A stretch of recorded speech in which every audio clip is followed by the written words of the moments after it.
The Albright football team closed out the 2014 regular season with its annual showdown with Lebanon Valley as the teams met for the 94th time on Saturday at Arnold Field. Romello Monroe rushed for 36 yards during the drive and capped the possession with a 2-yard bull rush up the middle, giving the Lions a 7-0 lead with 9:46 to play in the opening quarter. Albright looked to extend the lead early in the second quarter, but the Lions turned the ball over on downs after failing to connect on a pass attempt on 4th and goal from the Lebanon Valley 3-yard line. The Dutchmen then marched 97 yards in 14 plays to tie the score at 7-7. Lebanon Valley tied the game when quarterback Brian Murphy connected with Tyler George for a 9-yard scoring pass with 7:47 left in the first half. The Lions would regain the lead just before halftime. Quarterback Patrick Wise threw for 41 yards on the drive, and Daniel Sobolewski capped the drive by converting a 33-yard field goal with 1:19 to play in the opening half. Albright extended the lead to 17-7 by taking the second half kickoff and marching right down the field. Using 7 rushing plays and 5 passing plays, the Lions went 63 yards, and Monroe capped the drive with a 3-yard run with 8:29 remaining in the third quarter. Lebanon Valley got back into the game by scoring near the end of the third quarter. Brendan Irving scored from 3 yards out with 19 seconds left in the quarter to bring the Dutchmen to within 17-14.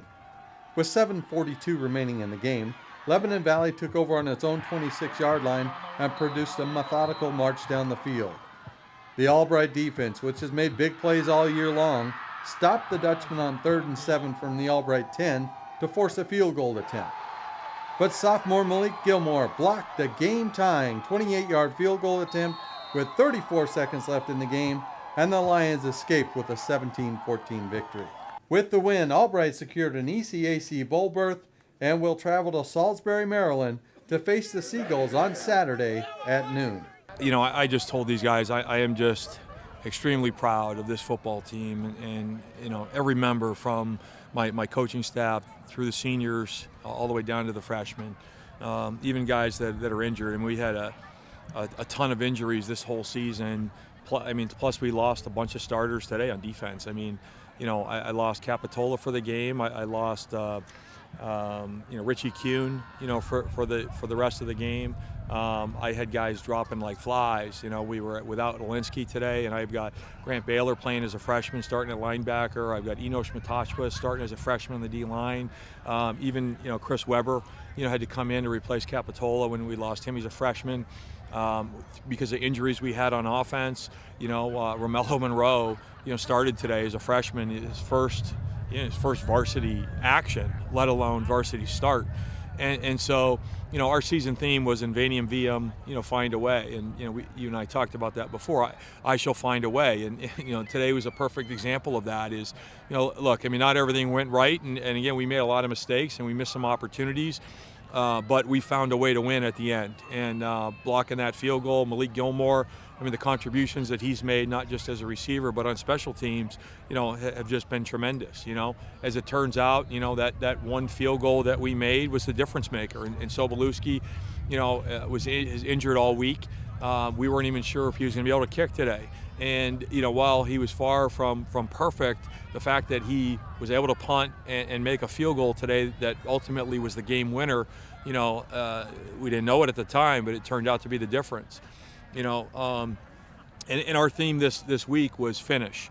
And, you know, I talked to these guys about this, you know, extensively this week, that, you know, it really doesn't matter about what mistakes you make or what you do wrong. If you just keep fighting until the end, if you refuse to quit until the final bell rings, you can find a way to win. And that's a great example today. We had to overcome so much adversity, you know, to get to this point.